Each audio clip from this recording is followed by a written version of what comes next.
Air force रक्षक batch 2 6 जनवरी से फिर से एक नई जंग। अब हो जाओ तैयार 70 दिन के इस महासंग्राम में। बेहतरीन फैकल्टी के द्वारा मिलने वाली 7 से 8 घंटे की रेगुलर क्लासेस से होगा श्योर सिलेक्शन। तो बिल्कुल भी मत सोचिए, आज ही डाउनलोड करें एग्जामपुर ऑफिशियल ऐप और सब्सक्राइब करें हमारा YouTube channel Exampur defence warrior. जय हिंद। हम आप लोगों के लिए लेके आ रहे हैं एक स्पेशल अवेयरनेस सेशन जिसमें हम डिस्कस करेंगे लगभग सारे स्टेट पीसीएस के बारे में, जैसे UP PCS, MP PCS, Haryana PCS, Rajasthan PCS और बिहार पीसीएस। इसमें हम कवर करेंगे कि एग्जाम की क्या स्कीम होती है, एग्जाम की क्या स्ट्रैटेजी है, कैसे आपको प्रीलिम्स के लिए अप्रोच करनी है, मेंस के लिए कैसे अप्रोच करना है, इंटरव्यू के लिए कैसे अप्रोच करना है। ओवरऑल स्ट्रैटेजी पे बात करेंगे कि आपको कैसे स्टेट पीसीएस क्वालिफाई करना है और स्पेशल फोकस हमारा होगा आंसर राइटिंग सेशन पे।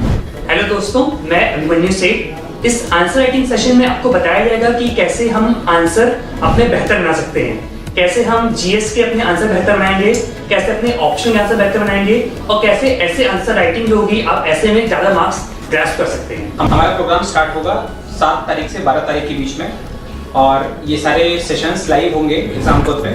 तो आप एग्जामपुर के वीडियोस देख सकते हैं लगातार और इसके आईएएस पीसीएस चैनल को सब्सक्राइब कर सकते हैं। हेलो साथियों, कैसे हैं आप सभी। मैं विवेक एक बार फिर से आप सभी साथियों का आपके अपने परिवार एग्जामपुर में हार्दिक स्वागत करता हूं। हम हैं एग्जामपुर, कलम से क्रांति। तो बच्चा देखिए, अभी आप लोग जो हिंदी पढ़ रहे थे, कुछ लोग उसे सिर्फ यूपीएसआई का समझ के कर रहे थे, कुछ लोग यूपी कांस्टेबल का समझ के कर रहे थे, कुछ लोग किसी का, कुछ लोग किसी का। कंफ्यूजन था बहुत बड़ा और मैंने पता नहीं कितनी बार हिंदी करा दी होगी, पता नहीं तुमने मुझसे कितनी बार हिंदी पढ़ ली होगी। एक बार हम हिंदी फिर से शुरू करते हैं, ठीक है। अब की जो हिंदी होगी आज अच्छे से सुन लीजिए। वो यूपीएसआई की आने वाली भर्ती, यूपी पुलिस कांस्टेबल की आने वाली भर्ती, उसके अलावा जो लेखपाल की भर्ती का बहुत जल्दी अनाउंसमेंट होने वाला है, वीडियो की भर्ती, लोअर पीसीएस की भर्ती या अन्य कहीं भी जहां भी हिंदी आपसे पूछी जाएगी वहां वो आपकी माथे की बिंदी बनेगी। एक ऐसा सब्जेक्ट है जिसमें आपके फुल मार्क्स आ सकते हैं। ये एक ऐसा सब्जेक्ट है जैसे जूनियर असिस्टेंट में यदि 60 क्वेश्चन आते हैं तो आप कॉन्फिडेंस से 58 क्वेश्चन सही करके आ सकते हो और 60 क्वेश्चन को 10 मिनट के अंदर गोले भरने के बाद, और यदि कंप्यूटर में है ना टिक टिक करना है तो 5 मिनट में। ऐसा कोई एक सब्जेक्ट बता दो जो आप इतनी जल्दी कर सकते हो। यूपी कांस्टेबल में 38-39 क्वेश्चन आते हैं, आप 5 मिनट में क्वेश्चन पूरे कर लेते हो। बताओ कोई और इसमें भी एक्यूरेसी कि आपके 36-37 क्वेश्चन सही होते हैं। इसी तरह यूपीएसआई में 40 क्वेश्चन आएंगे और आराम से आपका वही टारगेट 38-39 क्वेश्चन बिल्कुल 5 से 10 मिनट में, और वो भी एक्यूरेसी के साथ। अब मुझे आप कोई एक ऐसा सब्जेक्ट बता दो जिसे आप इतनी एक्यूरेसी के साथ और कर सको। तो इसका मतलब अब मैं आपको 2 चीज और बता दे रहा हूं। बच्चा आपके पास 2 ऑप्शन है जिंदगी में। पहले आज मेरी बात सुन लीजिए, फिर मैं स्टार्ट करूंगा। आपके पास 2 ऑप्शन है जिंदगी में, या तो जो हो रहा है आपके साथ उसे होने दो, जैसा चल रहा है चलने दो। आप इंपॉर्टेंट पढ़ रहे हो, पढ़ते रहो, बार बार एग्जाम देते रहो, फिर अगले एग्जाम की तैयारी करते रहो। तुम्हें पता है कि तुम इंपॉर्टेंट तो कराते हो लेकिन पूरा पेपर नहीं करके आते। या फिर उठो और बदलो, अपनी परिस्थितियों को उठो और बदलो। मैंने ये रास्ता चुना है तुम्हारे लिए, तुम्हें भी यही रास्ता चुनना है। इस रास्ते में इंपॉर्टेंट शब्द खत्म हो जाता है। हमें कुछ भी नहीं छोड़ना, कुछ भी नहीं छोड़ना, पहली बात। दूसरी बात, नोट्स बनाने, कॉपी में लिखो। एक एक चीज को कॉपी पे उतारना है जैसे मेरे मुंह से निकले। मैं बोर्ड पे लिखता हूं, तुम सेम तरीके बिल्कुल समान तरह से एकदम अपनी कॉपी में लिखो। और तीसरी बात, आपको उसका रिवीजन करना है 10 बार। रिवीजन कितनी बार करना है? 10 बार। अगर आपका एक भी क्वेश्चन हिंदी में गलत हो जाए तो आप मुझे आके दोषी ठहरा देना, मुझे आके पूरा दोष डाल लेना। 15 जनवरी 2023 2018 से आपको पढ़ानी शुरू की है, हिंदी पढ़ानी शुरू की है। आज तक तो ऐसा है नहीं कि मैंने आपके किसी, और 2 साल हो जाएंगे 15 जनवरी 2020 को, कि आपके किसी भी इच्छा की पूर्ति ना की हो, या कभी आपको ऐसा लगा हो कि आपके क्वेश्चन गलत हुए हो। तो इस बार भी आपको वही है। मेरे लिए कोई चीज इंपॉर्टेंट नहीं है, मेरे लिए सब कुछ इंपॉर्टेंट है।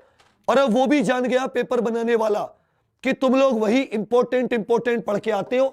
तो अभी मैंने कम्युनिटी पर एक क्वेश्चन डाला, जो मैंने कल करंट अफेयर की क्लास में कराया, कि इंडियन टेलीग्राफ एक्ट कब आया है, और बच्चा 20,000 लोगों ने उस पर वोट करी।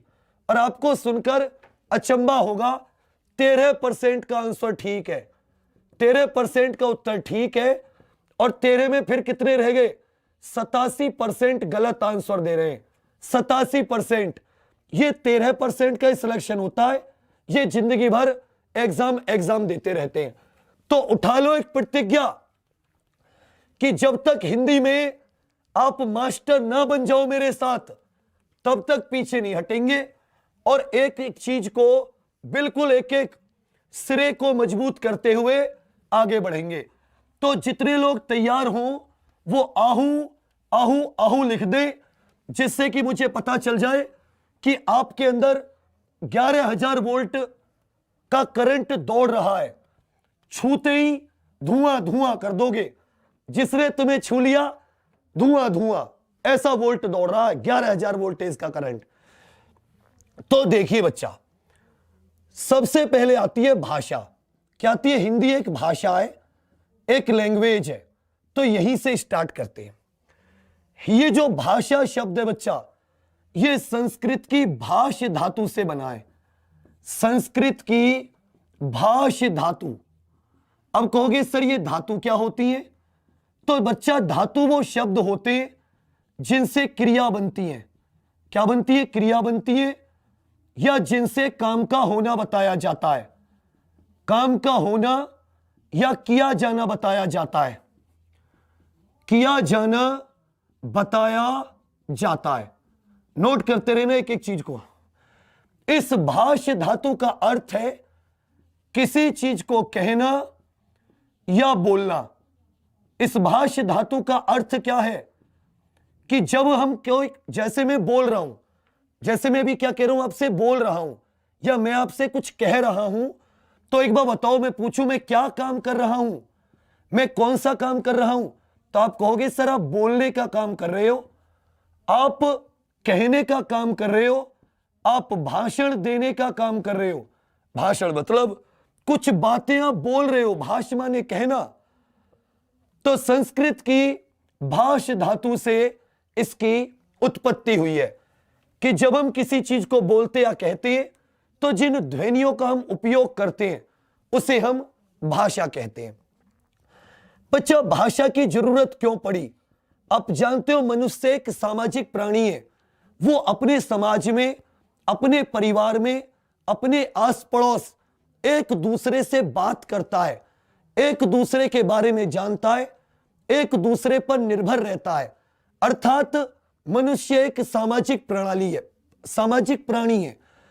और जब कोई समाज में रहता है और जब एक दूसरे पर निर्भर रहता है तो जाहिर सी बात है दूसरे की बातों को समझना चाहेगा और अपनी बातें दूसरे को समझाना चाहेगा। अब देखो, अब जैसे मैं तुम्हारे सामने हूं, तुम मेरे सामने हो, मैं यदि तुम्हें अपनी कोई बातें समझानी चाहूं तो मैं कैसे कहूंगा? मैं ऐसे कहूंगा जैसे, देख रहे हो मेरे पेट पे ऐसे। इसका मतलब मैं आपको क्या बताना चाह रहा हूं?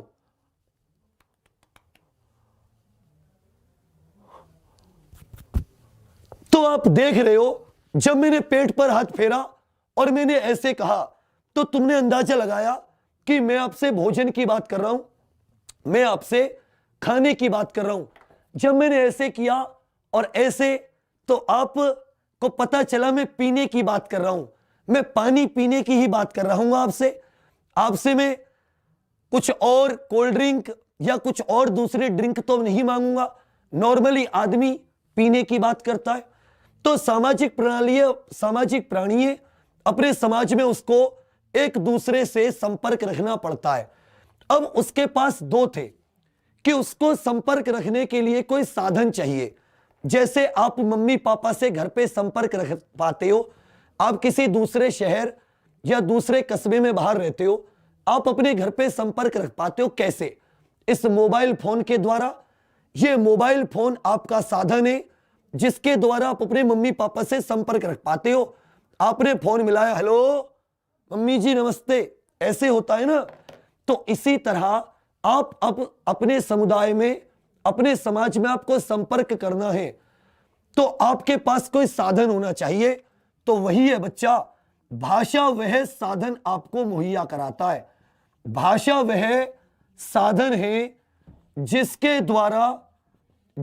द्वारा मनुष्य अपने विचारों का आदान प्रदान करता है। विचारों का आदान प्रदान करता है।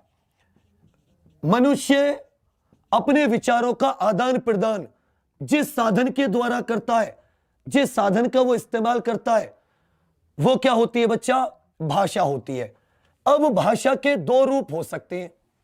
आप इस साधन के तौर पर आप इसे दो तरीके से इस्तेमाल कर सकते हैं कि आपने क्या किया बच्चा, अपने छोटे से ग्रुप में आपने कुछ ध्वनियां, जो आपके मुख से कुछ ध्वनि निकलती थी, उन ध्वनियों को आपने अर्थ दे दिया।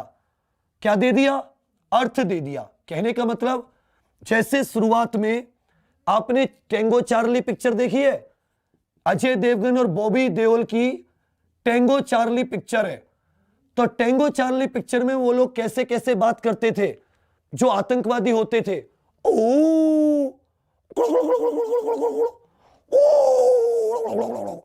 इस तरह से बात करते थे ना। उन्होंने अपनी ध्वनि को, एक खास ध्वनि को उन्होंने एक अर्थ दे रखा था कि मान लो जब मैं ऐसे कहूं तो इसका मतलब कोई हमला करने आ रहा है, और जब मैं ऐसे करूं इसका मतलब कि वो लोग भाग गए या वो लोग चले गए। तो सामने वाले को क्या लगेगा? जैसे कोई चिड़िया बात कर रही है या कोई जानवर चिल्ला रहा है, इस तरह से ना सार्थक। तो उन्होंने अपने मुख से ध्वनि निकलने वालों को क्या कहा? अर्थ दे दिया।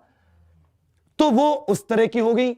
इसी तरह कुछ लोगों ने दूसरी तरीके के चिन्हों को अर्थ दिया, जैसे मुख से आ, ए, आ, ई, आई, ऊ, औ, फिर इनको जोड़ा आम, इमली, केला, और इस तरह से शब्द बनते चले गए। तो मौखिक भाषा में क्या होता है बच्चा? उच्चरित ध्वनियों का, सार्थक उच्चरित ध्वनियों का प्रयोग किया गया। जो मुंह से उच्चरित का मतलब होता है मुंह से बोली जाने वाली, जिनका मुंह से उच्चारण हुआ है। तो इसमें मौखिक भाषा में सार्थक उच्चरित ध्वनियों का, सार्थक उच्चरित ध्वनियों का प्रयोग किया गया। सार्थक उच्चरित ध्वनियों का प्रयोग। और ये जो सार्थक उच्चरित ध्वनि थी, हर एक समुदाय के लिए, हर एक समूह ने, मतलब अलग अलग समूह के लिए, समूह मतलब छोटे छोटे ग्रुप, गांव या 10-20 गांव के लिए, अलग अलग समूह के लिए समूह ने अपने लिए अलग अर्थ निर्धारित किए। क्या किए? अलग अर्थ तय किए। जैसे कहीं पर कोई पानी को पानी बोलता था, कहीं पानी को जल बोला जाता था, कहीं पानी को नीर बोला जाता था, कहीं पानी को तोय बोला जाता था। तो सबने अलग अलग ध्वनियों का मिश्रण करके अपने हिसाब से अर्थ तय किए, और इसीलिए संसार में बहुत सारी अलग अलग प्रकार की बोली जाने वाली मौखिक भाषाएं हो गई। लेकिन मौखिक भाषाओं में एक बहुत बड़ी कमी थी कि जब तक व्यक्ति सामने है तब तक तो विचारों का आदान प्रदान संभव है। भाई जब तक व्यक्ति आपके सामने है तब तक तो आप अपने विचारों का आदान प्रदान कर सकते हो। जैसे व्यक्ति आपसे हटा, अब आप अपनी बात कैसे पहुंचाना चाहोगे? चलो ठीक है, और अपनी आने वाली चीजों पीढ़ियों तक अपने विचारों को कैसे सुरक्षित रख पाओगे? तो बच्चा यहां से लिखित भाषा का इतिहास शुरू होता है। अब लोगों ने क्या किया, यही जो मौखिक ध्वनियां थी, उच्चरित ध्वनियों, इन मौखिक ध्वनियों के लिए बच्चा उन्होंने चिन्ह तय किए। क्या किया? इन्हीं मौखिक ध्वनियों के लिए उन्होंने चिन्ह तय किए। मौखिक ध्वनियों के लिए चिन्ह तय किए गए। क्या किए गए? चिन्ह तय किए गए। चिन्ह तय किए गए। जैसे, और कैसे चिन्ह तय किए गए समझ रहे इस बात को। जैसे यदि मैं अंग्रेज हूं, इंग्लैंड में हूं, तो मैंने ए के लिए मैंने ए किया, बी सी डी ई, मैंने अपनी भाषाओं के लिए इन चिन्हों का इस्तेमाल किया। समझना मेरी बात को। यदि मैं भारत में हूं, हिंदी में, तो मैंने अपनी ध्वनियों के लिए आ ई आई ओ औ, मैंने इन चिन्हों का इस्तेमाल किया। अब देख रहे हो, ध्वनियां हमारे मुंह से सेम निकली, ध्वनि समान निकली, लेकिन इंग्लिश में मैंने, इंग्लिश भाषा में मैंने बच्चा इन ध्वनियों का प्रयोग किया। ध्वनियों के लिए मैंने ये चिन्ह निर्धारित किए, जबकि अपने लिए मैंने ये चिन्ह निर्धारित किए। तो मौखिक ध्वनियों को लिखित भाषा में लिखने के लिए जो बच्चा चिन्ह निर्धारित किए जाते हैं, इन्हीं चिन्हों को क्या कहते हैं? लिपि कहते हैं। क्या कहते हैं? लिपि कहते हैं। अर्थात मैंने मौखिक भाषा को लिखित में परिवर्तित करने के लिए लिपि तय की या लिपि बनाई। जैसे इंग्लिश की लिपि क्या हो जाती है? एग्जाम्पल के तौर पर रोमन लिपि। इंग्लिश किस लिपि में लिखी जाती है? रोमन लिपि में। जैसे अगर हम लिखेंगे विवेक, तो क्या हम इसके ऊपर ऐसे लाइन खींचते हैं? नहीं खींचते ना, बिल्कुल नहीं खींचते। और यदि मैं इसी चीज को हिंदी में लिखूं, तो हम इसके ऊपर क्या खींचते? लाइन खींच देते। इसी तरह हिंदी, नेपाली, मराठी, ये किस लिपि में लिखी जाती है? देवनागरी लिपि में। ये किस लिपि में लिखी जाती है बच्चा? देवनागरी लिपि में। तो हमने मौखिक भाषा के लिए चिन्ह तय किए, लिपि तय की, इसलिए बहुत सारी लिपि आ गई। अब लिखित रूप में हम अपने आने वाली पीढ़ियों के लिए अपने विचारों को सुरक्षित रख पाते थे, किताबों के रूप में, पांडुलिपियों के रूप में, कि कागज के पत्ते पर, उसके पेड़ के पत्ते पर लिखकर, पेड़ की छाल पर लिखकर, किसी तांबे की प्लेट पर लिखकर, किसी कांसे की प्लेट पर लिखकर, या किसी चट्टान पर हमने कुछ लेख लिख दिए। जैसे अशोक के लेख मिलते हैं, जैसे गुप्त राजाओं के, चंद्रगुप्त मौर्य, इन लोगों के लेख मिलते हैं ना? ठीक है बच्चा। तो भाषा का विकास किस धातु से हुआ है? भाषा का विकास या भाषा शब्द संस्कृत की भाष्य धातु से बना है, जिसका मतलब होता है बोलना या कहना। और भाषा वह साधन है जिसके द्वारा मनुष्य अपने विचारों का आदान प्रदान करता है। मुख्य तौर पर दो प्रकार की होती है मौखिक भाषा, जिसमें मुख से ध्वनियां उच्चरित होती हैं, और यदि उन्हीं उच्चरित ध्वनियों को उचित चिन्ह दे दिए जाए, लिपि में लिपिबद्ध कर दिया जाए, तो वो क्या हो जाती है बच्चा? वो हमारी लिखित भाषा हो जाती है। वो क्या हो जाती है? लिखित भाषा हो जाती है। अब आ जाती है तीसरी चीज, आ जाती है भाषा परिवार। क्या जाती है? भाषा परिवार। अब देखो, समझिए मेरी बात को, भाषा परिवार कहां से आ गया? तो मान लो ये ए ग्रुप है, ये अपनी भाषा को कुछ और प्रकार से लिखता था, मतलब इसके लिए चिन्हों का मतलब कुछ और होता था। यहां पे भाषा ए बोली जाती थी। ये बी ग्रुप है, बी गांव में यहां पे भाषा बी बोली जाती थी, और ये सी गांव में लिखना मत से, यहां पे भाषा सी बोली जाती थी। अब पहले तो इनको पता था कि हमारे शब्दों का क्या मतलब है। अब इन दोनों का आपस में इंटरेक्शन होना शुरू होता है। ये आपस में एक दूसरे से मिलना जुलना शुरू करते हैं।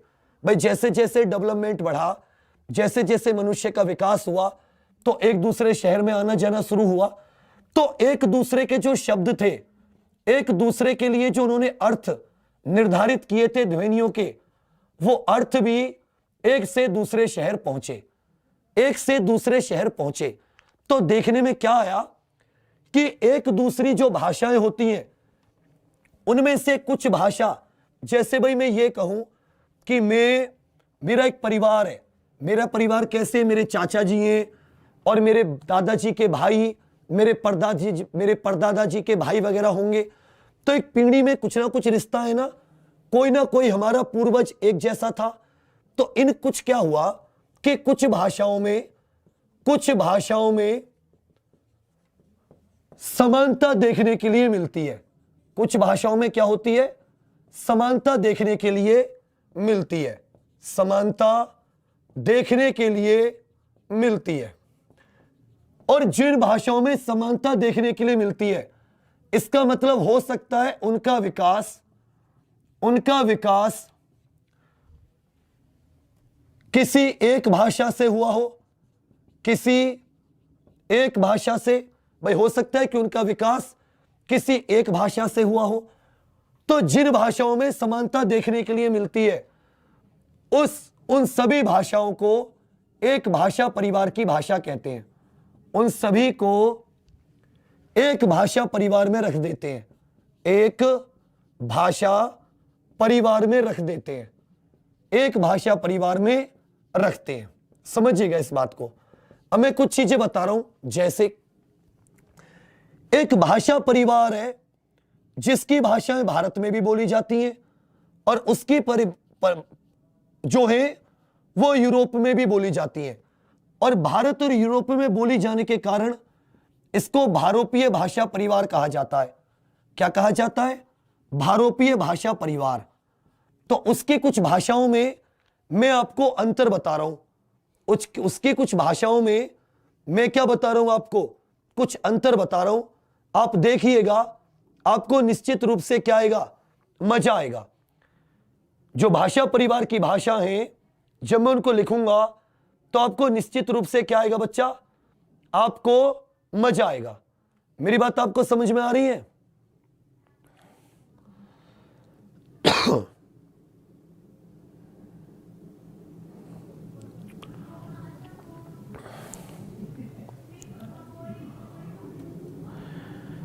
जैसे मैं एक भाषा लिख रहा हूं आपके सामने, कुछ शब्दों को लिखूंगा, उन शब्दों को आप गौर कीजिएगा, तब आपको पता चलेगा।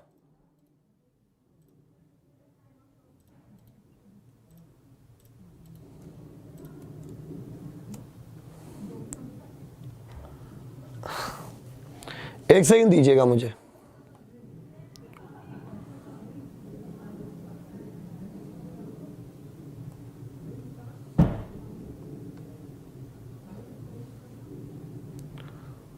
एक सेकंड बस।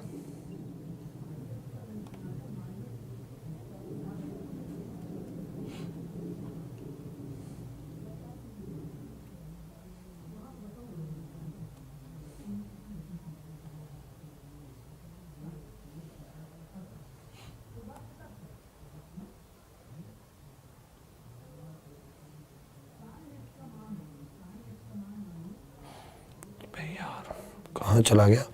एक से ही रुकिएगा, मैं आपको बहुत ही मजेदार सी चीजें दिखाऊंगा। मतलब आपको सुन के मजा आएगा। आप देखना, आपको सुन के मजा आएगा।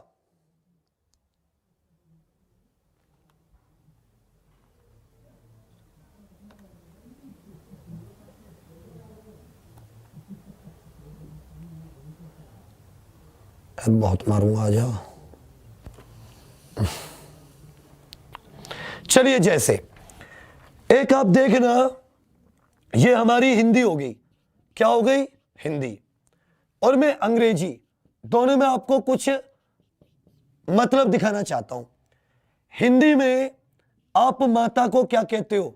मातृ कहते हो, जो मां के लिए। हिंदी नहीं, संस्कृत की बात करता हूं। किसकी बात करता हूं? संस्कृत की।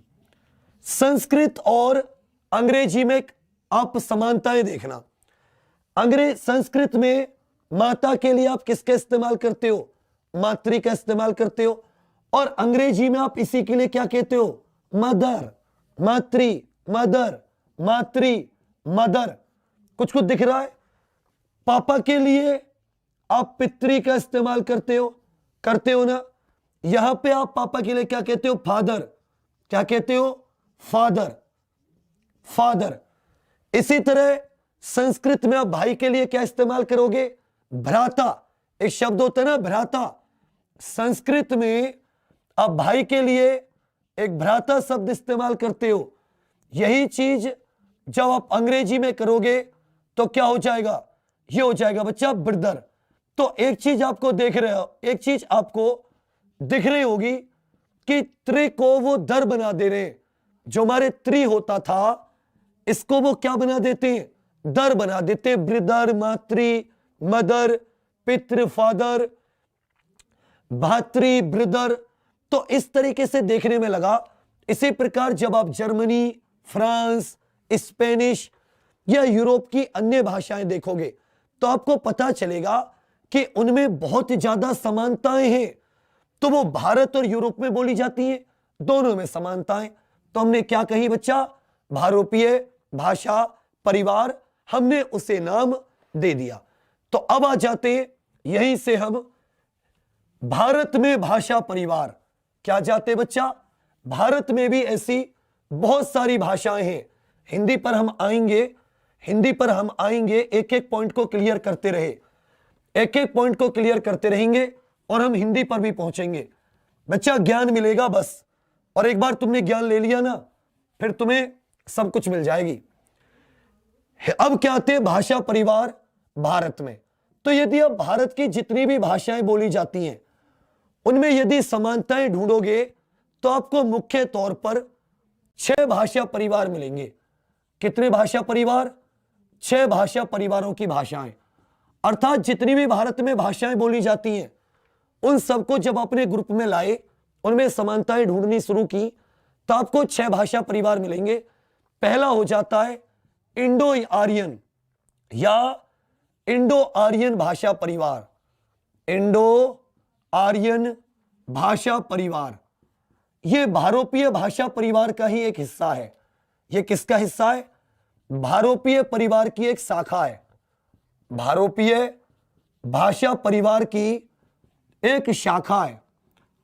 2011 की जनगणना के अनुसार जो इंडो आर्यन भाषा परिवार है, भारत में लगभग 78.05% जो जनसंख्या है वो भारोपीय भाषा परिवार की शाखा इंडो आर्यन भाषा परिवार की भाषाओं को बोलती है। इंडो आर्यन भाषा परिवार की भाषाओं को बोलती है। अर्थात 100 में से आपको जो भारत के 78 लोग मिलेंगे वो किस परिवार की भाषाओं को बोलते हैं? Indo Aryan language family.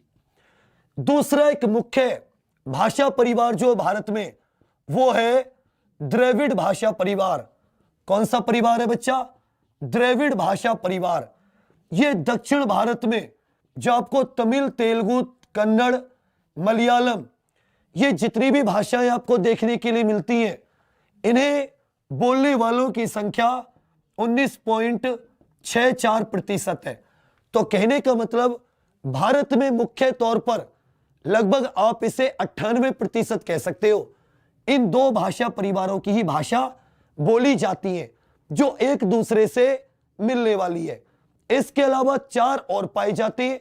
एक होती है Austro Asiatic language family. Austro Asiatic language family, Hindi में लिखो Austro Asiatic language family. Austro Asiatic भाषा परिवार, ऑस्ट्रो एशियाटिक भाषा परिवार। इसमें बस बहुत कम लोग बोलते हैं इसलिए इसको परसेंटेज में नहीं लिखा। सिनो तिब्बत, ऑस्ट्रो एशियाटिक का मतलब है ऐसी भाषाएं जिनका ऑस्ट्रेलिया के जो आदिवासी समूह हैं उनसे मिलता जुलता है। दूसरा आ जाता है सिनो तिब्बत भाषा परिवार और यह पेपर में आ चुका है। सिनो तिब्बत भाषा परिवार। सिनो तिब्बत का मतलब है चीन और तिब्बत में जो भाषाएं बोली जाती हैं उनसे मिलती जुलती भाषाएं भी भारत के जो उत्तरी पूर्वी राज्य हैं उनमें बोली जाती हैं। चीन और तिब्बत से मिलती जुलती जो भाषाएं चीन और तिब्बत में बोली जाती हैं उनसे मिलती जुलती भाषाएं भी भारत में बोली जाती हैं। 5वें नंबर पे छोटे आपका आ जाता है ताई कड़ाई भाषा परिवार। ताई कड़ाई भाषा परिवार, ये बिल्कुल अलग भाषा परिवार है।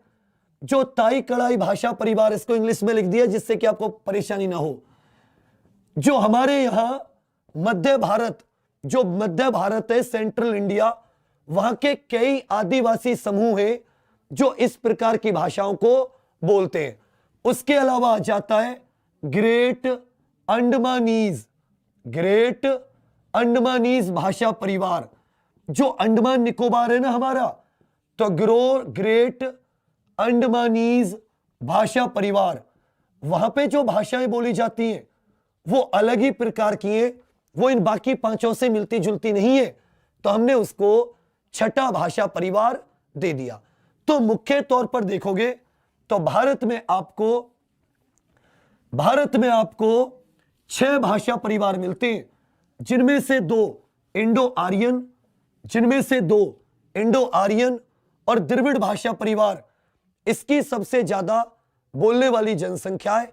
बाकी ऑस्ट्रो एशियाटिक, सिनो तिब्बत, ताई कड़ाई और ग्रेट अंडमानीज, इन भाषाओं को बोलने वाले जो लोग हैं उनकी संख्या अनुपात में परसेंटेज में उतनी ज्यादा नहीं है। अब लिख लेते हैं अलग अलग भाषा परिवारों की कौन कौन सी भाषाएं भारत में बोली जाती हैं। समझ रहे हैं बच्चा? चलिए लिख लेते हैं। इधर लिख लीजिए इंडो आर्यन भाषा परिवार की भाषाएं। तब हिंदी पे आएंगे। इंडो आर्यन भाषा परिवार की कौन कौन सी भाषाएं होती हैं, क्योंकि वो पूछ लेता है कि इनमें से कौन सी भाषा बाकी से अलग है। आपको 4 ऑप्शन दे दिए। आपको क्या दे दिए बच्चा? 4 ऑप्शन। उनमें से पूछेगा इनमें से कौन सी बाकी तीनों से भिन्न है, तो हो सकता है वो भाषा परिवार के आधार पर बाकी तीनों से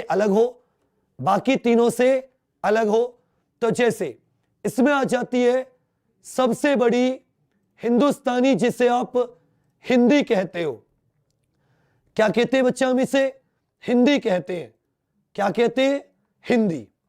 तो भारत यूरोपीय जो हमारा आर्य भाषा परिवार है, कौन सा परिवार है? आर्य भाषा परिवार।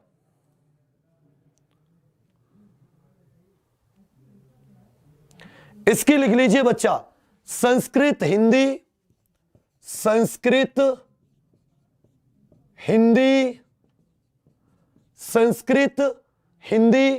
उसके बाद में आपकी आ जाती है उर्दू बांग्ला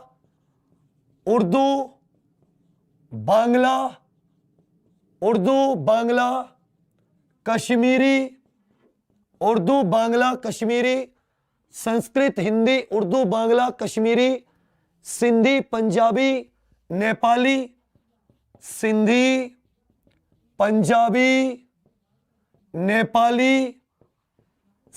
पंजाबी नेपाली। इसके बाद में इसमें से एक आ जाती है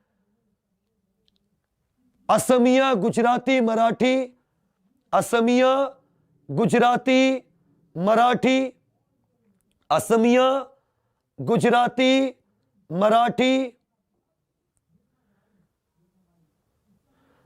कोंकणी, असमिया गुजराती मराठी, कोंकणी। इन सभी में एक खासियत है बच्चा कि ये सब पुराने समय पर एक से ही निकली है। किससे निकली है? एक से ही निकली है। तो ये हो जाता है आपका आदि। ये मुख्य भाषाएं हैं जो इंडो आर्यन भाषा परिवार की भाषाएं हैं। किसकी भाषाएं बच्चा? ये इंडो आर्यन भाषा परिवार की ये कुछ भाषाएं हैं।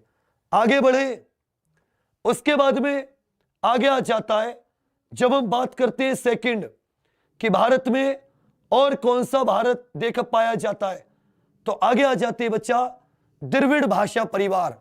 कौन सा आ जाता है? द्रविड़ भाषा परिवार की भाषाएं। द्रविड़ भाषा परिवार की भाषाएं ये दक्षिण भारत में अधिक है। ये दक्षिण भारत में अधिक है, दक्षिण भारत में केंद्रित, दक्षिण भारत में इनका केंद्र है, वहां इनके बोलने वालों की संख्या अधिक है। कैसे? इसमें सबसे आ जाती है आपकी तमिल, तेलुगु, कन्नड़। जो तमिलनाडु की तमिल बच्चा ये हो जाती है आंध्र प्रदेश की तेलुगु, आंध्र प्रदेश की तेलुगु। उसके बाद में कर्नाटक की कन्नड़, उसके बाद में केरल की मलयालम। केरल की जो मलयालम भाषा है, मलयालम, मलयालम भी ये द्रविड़ भाषा परिवार की है। इसके अलावा बच्चा एक तुलु भाषा भी आती है। कौन सी भाषा आती है? तुलु भाषा। इसको लिख लीजिएगा, एक तुलु भाषा भी आती है, तुलु। इसके अलावा दो तीन छोटी छोटी भाषाएं और है जिनमें तमिल सबसे पुरानी है, ब्राहुई भाषा। ब्राहुई, ये इसे ब्राह्वी भी बोलते हैं। मैं इसको मिटा के लिख रहा हूं ऊपर, मैं इसको मिटा के लिख रहा हूं, इसको ब्राहुई द्रविड़ भाषा परिवार की है। ब्राहुई या इसे ब्राह्वी भाषा बोलते हैं। इसे क्या बोलते हैं? ब्राह्वी भाषा बोलते हैं। अभी भी ये पाकिस्तान और अफगानिस्तान में कुछ लोग हैं जो इसे, इस भाषा परिवार की भाषा को बोलते हैं। उसके अलावा गोंडी, गोंडी, कुड़ुक, इसके अलावा गोंडी भाषा, कुड़ुक भाषा, कुड़ुक, ये भी द्रविड़ भाषा परिवार की भाषाएं, ये भी द्रविड़ भाषा परिवार की भाषाएं। एक बात गौर करने लायक है, एक बात गौर करने लायक है कि जो द्रविड़ भाषा परिवार की जो लिपि है, जिनमें भाषाएं लिखी जाती हैं, वो ब्राह्मी लिपि से विकसित हैं। वो सब किससे विकसित हैं? ब्राह्मी लिपि से। ये सभी ब्राह्मी लिपि से विकसित हैं। जो इनकी लिपियां हैं वो बच्चा ब्राह्मी लिपि से विकसित है। तो द्रविड़ भाषा परिवार की कौन कौन सी होगी? तमिल, तेलुगु, कन्नड़, मलयालम, तुलु, तुलु, ब्राहुई, गोंडी और कुड़ुक भाषा। कुड़ुक भाषा, कुड़ुक भाषा ये भारत, नेपाल, भूटान और ये बांग्लादेश आदि में बोली जाती है। इसको उरांव भाषा भी बोलते हैं। क्या बोलते हैं? उरांव। पूछ सकता है तो इसको स्टार लगा लेना, उरांव भाषा भी कहते हैं। इसे हम लोग उरांव भाषा भी कहते हैं। उसके बाद में आ जाता है चीनी तिब्बती भाषा परिवार। चीनी तिब्बती भाषा परिवार, जिसको सिनो तिब्बती भी कहते हैं। चीनी तिब्बती भाषा परिवार की भाषाएं, चीनी तिब्बती भाषा परिवार की भाषाएं, चीनी तिब्बती भाषा परिवार की भाषाएं। चलिए, यदि आप भारत में चीनी तिब्बती भाषा परिवार की भाषाओं को आप देखोगे तो आपको कुछ लैंग्वेज इसमें मिलेंगी, कुछ लैंग्वेज इसमें मिलेंगी। जैसे आपकी आ जाती है बोडो,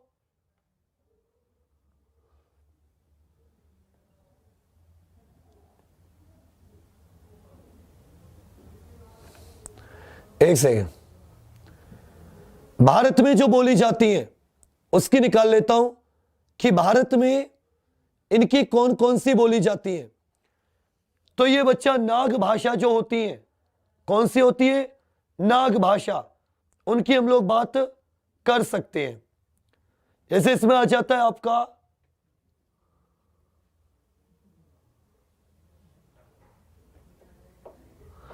बोडो गारो, बोडो गारो, इसमें मैं आपको लिखवा रहा हूं कुछ। बोडो गारो, तो इसको बहुत ध्यान से लिखना, ये सब तुम्हारे लिए जीके के भी काम करेगा। यूपी ट्रिपल एससी बहुत पूछती है और यूपी पुलिस आदि उन्हीं को फॉलो करते हैं, तो आपसे भी पूछा जा सकता है, इसलिए एक एक चीज को बहुत बेहतरीन तरीके से नोट करना। ठीक है बच्चा। चीनी तिब्बती भाषा परिवार में बोडो आ जाती है, जिसमें बोडो, दिमासा, तीवा, कचारी, बोडो, दिवासा, बोडो, दिवासा, दिमासा, तीवा भाषा, कचारी भाषा, ये असम आदि में बोली जाती हैं। कहां बोली जाती है बच्चा? असम। कोकबोरोक, कोकबोरोक त्रिपुरा के लोग बोलते हैं इसको, कोक बोरोक, ये त्रिपुरा के लोग बोलते हैं। ये भी चीनी तिब्बती भाषा परिवार की है। उसके बाद में आपका आ जाता है गारो, मीगम, गारो, गारो मेघालय में, गारो आ गया आपका, ये मेघालय में बोली जाती है।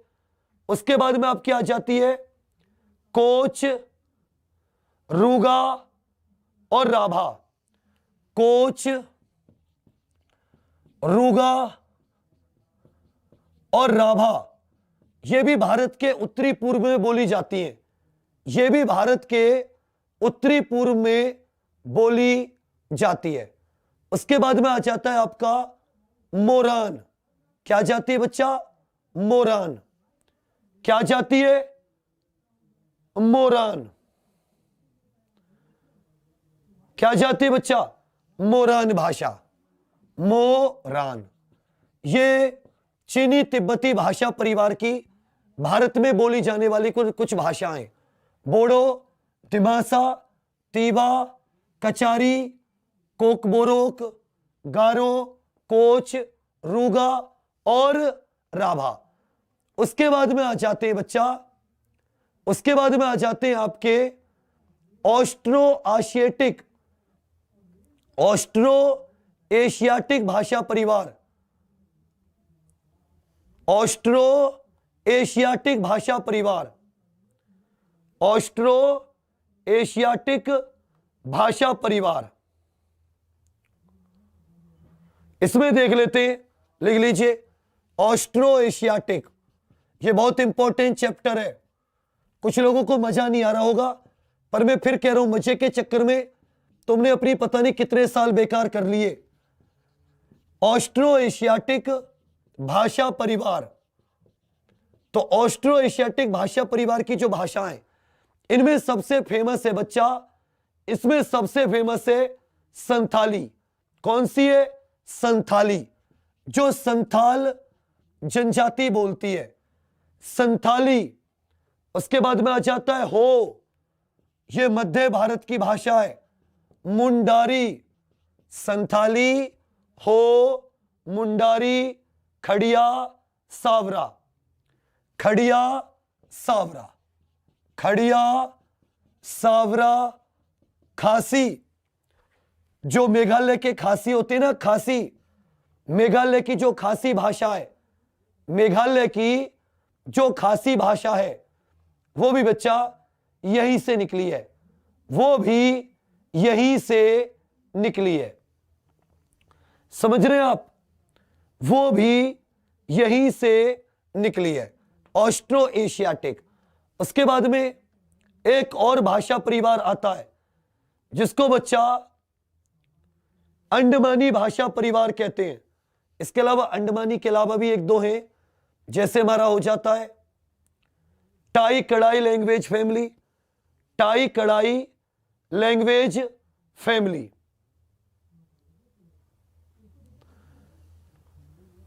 ताई कड़ाई लैंग्वेज फैमिली।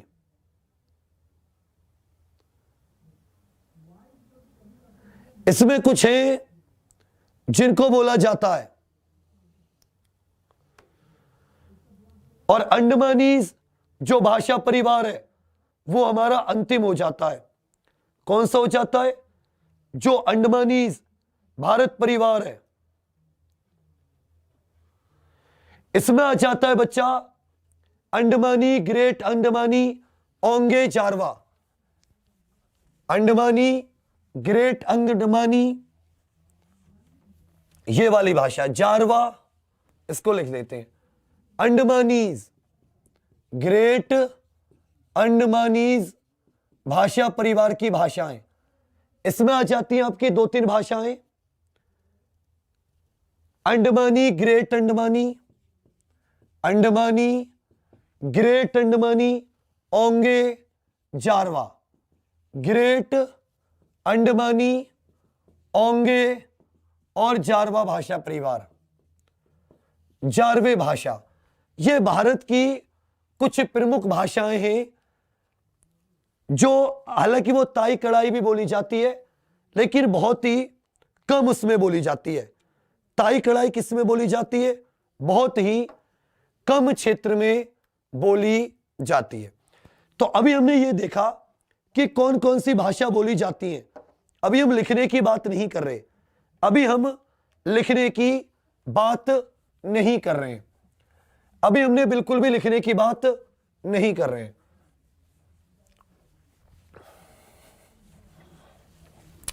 अब जो हमारा नेक्स्ट पॉइंट आता है वो आता है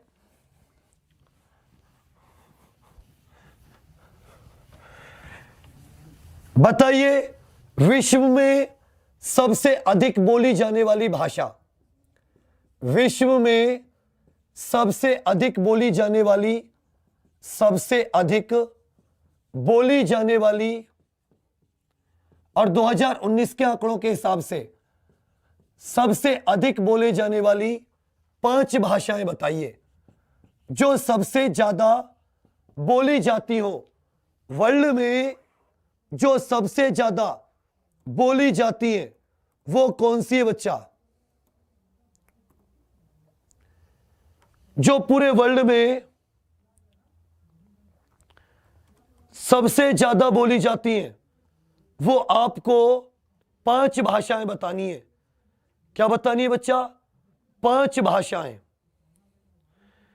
वर्ल्ड में बोली जाने वाली, और ये 2019 का आंकड़ा है। अमेरिका की एक संस्था है SIL इंटरनेशनल, उसने निकाली है लिस्ट सबसे ज्यादा कौन सी बोली जाती है। तो नंबर 1 पर आती है बच्चा मंडारिन चाइनीज। मंडारिन, चाइना की मंडारिन भाषा वर्ल्ड में सबसे ज्यादा बोली जाती है। सबसे ज्यादा जनसंख्या भी इनकी है, लगभग वर्ल्ड की 11.9% जनसंख्या बच्चा मंडारिन बोलती है, 100 में से 11। दूसरी तरफ देखोगे आ जाती है स्पेनिश, जो सेकंड स्पेन की। असल में स्पेन एक छोटा सा देश है, लेकिन इन्होंने बड़े बड़े देशों पर क्या किया था? अपना अधिकार जताया था, कई देशों पर कब्जा कर लिया था, जैसे भारत पर अंग्रेजों ने। तो वहां भी इन्हीं की भाषा बोली जाती है स्पेनिश। तीसरी आ जाती है इंग्लिश। तीसरी कौन सी आ जाती है? इंग्लिश या अंग्रेजी। तीसरी कौन सी आ जाती है? अंग्रेजी। तीसरी यदि बोलने वाले में देखें अंग्रेजी 4.922 वर्ल्ड में जो बोली जाती है वो अंग्रेजी बोली जाती है। चौथे नंबर पर आ जाता है बच्चा हमारी खड़ी बोली वाली हिंदी। हमारी खड़ी बोली वाली हिंदी 4.429%। और पांचवी भी हाँ यहां पर, और बांग्लादेश में बोली जाने वाली बंगाली 5वें नंबर पर भी कौन सी आती है? बंगाली आती है 2.961%। 2.961%। ये विश्व में बोले जाने वाली सबसे विश्व में बोली जाने वाली सबसे ज्यादा भाषाएं कौन सी है बच्चा? 5 है सबसे ज्यादा। अब कर लेते हैं भारत में सबसे अधिक बोली जाने वाली 5 भाषाएं। अभी हमने किसमें किया? वर्ल्ड में। अब हम कर लेते हैं भारत में। किसमें कर लेते हैं छोटे? भारत में। और ये सब आपको जीके में भी हेल्प करेगा। और पहले हम भाषा पढ़ेंगे तभी तो हिंदी पढ़ेंगे बच्चा। पहले ये तो जानेंगे इनका विकास कैसे हुआ, हिंदी की जैसे और कौन कौन सी है। आज जो हम इतने आराम से बोलते हैं क्या हमेशा से ऐसे बोली जाती थी? तो उसके बारे में जानेंगे। तो भारत में सबसे ज्यादा नेटिव देशी भाषाओं की बात कर रहा हूं। किसकी बात? देशी भाषाओं की, जो अपनी भाषाएं, उनमें देशी भाषाओं में जो भारत की है उनमें सबसे ज्यादा जो स्पीकर है बोलने वाले वो है 43.63%। 2011 की जनसंख्या जनगणना के अनुसार वो हिंदी के। किसके बच्चा? हिंदी के। दूसरे नंबर पर आ जाती है बंगाली। दूसरे नंबर पर आ जाती है बंगाली। तीसरे पर आ जाती है मराठी। तीसरे पर आ जाती है मराठी। चौथे पर यहां पे आ जाती है बच्चा तेलुगु। चौथे पर कौन सी आ जाती है? तेलुगु। और 5वें पर आ जाती है तमिल। तो द्रविड़ में यदि देखें तो सबसे ज्यादा कौन सी बोली जाती है द्रविड़ भाषा परिवार की? तेलुगु बोली जाती है। कितनी बोली जाती है?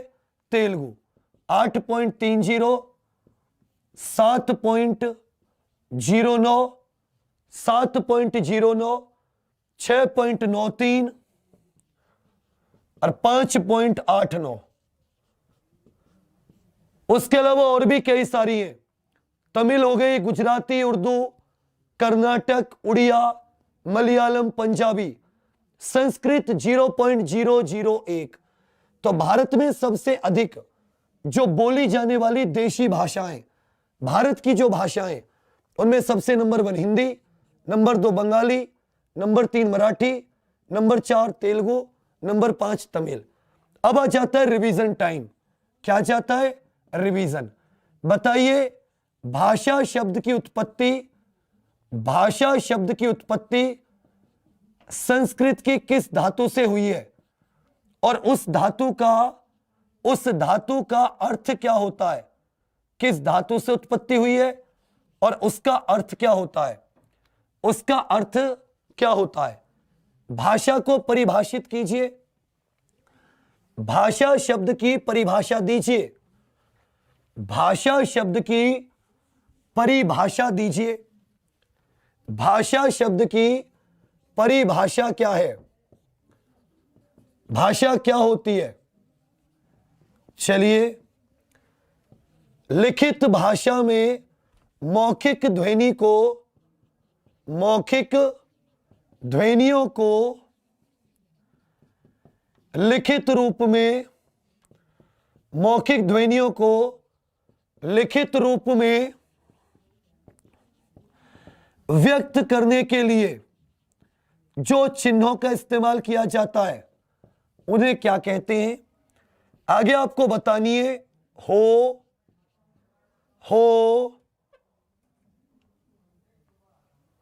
किस भाषा परिवार की भाषा है?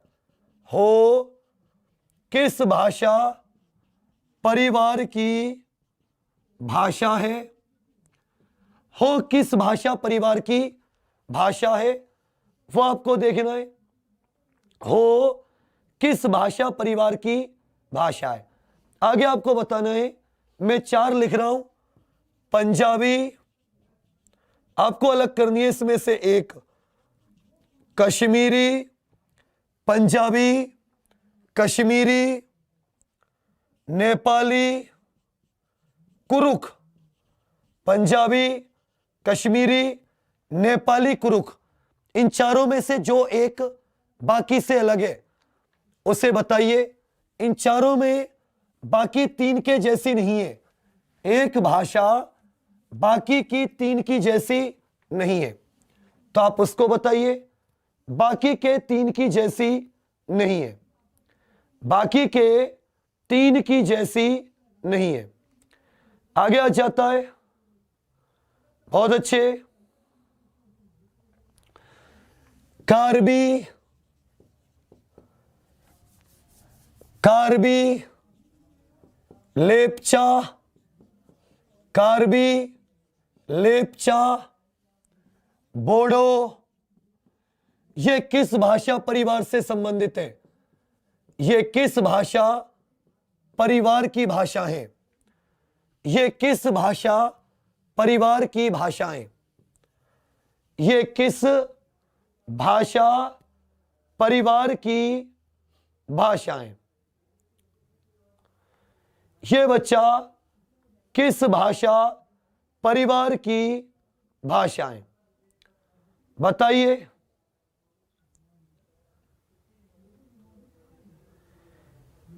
ये किस भाषा परिवार की भाषाएं?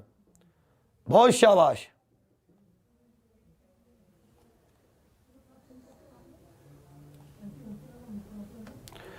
चलिए, उसके बाद में आ जाता है जर्मनी, अंग्रेजी, हिंदी।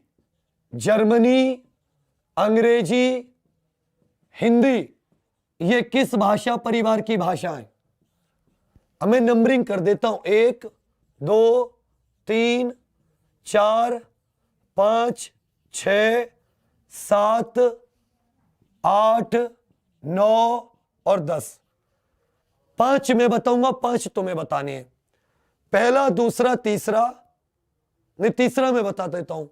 भाषा विचारों को व्यक्त करने का साधन है, विचारों को आदान प्रदान करने का साधन, विचारों को आदान प्रदान करने का साधन, यह मैंने बता दिया।